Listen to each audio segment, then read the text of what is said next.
درود پاک پڑھنے کی جہاں بے شمار فضیلت ہیں، انہی فضیلت میں ایک حضرت خواجہ قطب الدین بختیار کاکی علیہ رحمہ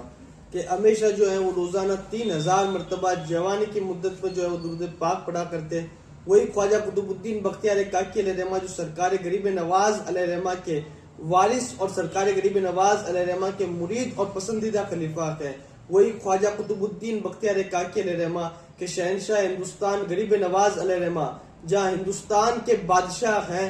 آپ نے سرکار خواجہ قطب الدین بختیار کاکی کو جو ہے وہ دلی کا جو ہے وہ بادشاہ اور دلی کی سلطنت کا جو ہے وہ قطب بنایا. اور آج بھی جہاں سرکار غریب نواز ہندوستان کے بادشاہ ہیں، وہاں سرکار خواجہ قطب الدین بختیار کاکی علیہ رحمہ دلی کی حکومت پر فائز ہیں اور دلی کی سلطنت جو ہے وہ سنبھال رہے ہیں. وہ خواجہ قطب الدین بختیار کاکی علیہ رحمہ جوانی کی مدت میں روزانہ 3000 مرتبہ آقا علیہ السلام کی بارگاہ میں درود پاک کے نذرانے پیش کیا کرتے. جب آپ کی شادی کا وقت قریب آیا تو آپ جو ہے وہ بڑے مصروف ہو گئے اور 3 راتوں تک نبی پاک علیہ السلام کی بارگاہ میں 3000 کا درود پاک کا نذرانہ جو ہے وہ پیش نہیں کر سکے. نبی پاک علیہ السلام ایک رئیس نامی شخص کے خواب میں تشریف لائے اور نبی پاک علیہ السلام نے اس رئیس سے فرمایا کہ پہلے تو میرا سلام سرکار خواجہ قطب الدین بختیار کاکی کو جو ہے وہ پیش کرنا، اور پھر نبی پاک علیہ السلام نے ارشاد فرمایا قطب الدین سے یہ بھی کہنا کہ 3 راتوں سے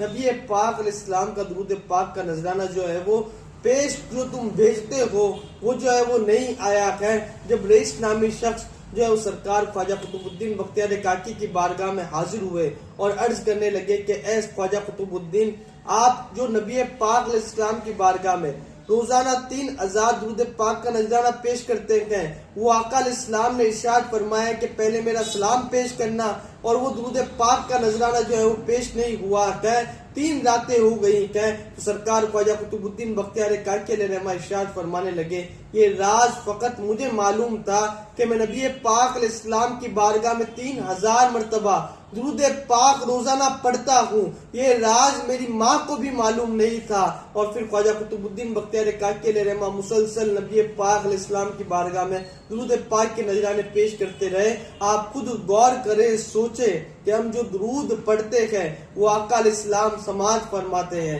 نبی پاک علیہ السلام کو خبر ہوا کرتی ہیں. تو آج جمعہ مبارک کا دن ہے، میری اہم گزارش ہے کہ آپ جو ہے کثرت سے نبی پاک علیہ السلام کی بارگاہ میں درود پاک کے نذرانے پیش کریں. اللہ پاک ہمیں جو ہے وہ سدا درود پاک پڑھنے والا بنائے، اور جب ہم مر جائے تو پھر یہی کہے کہ میں وہ سنی خوں جمیلے قادری مرنے کے بعد میرا لاشا بھی کہے گا الصلاۃ والسلام. السلام علیکم ورحمۃ اللہ وبرکاتہ.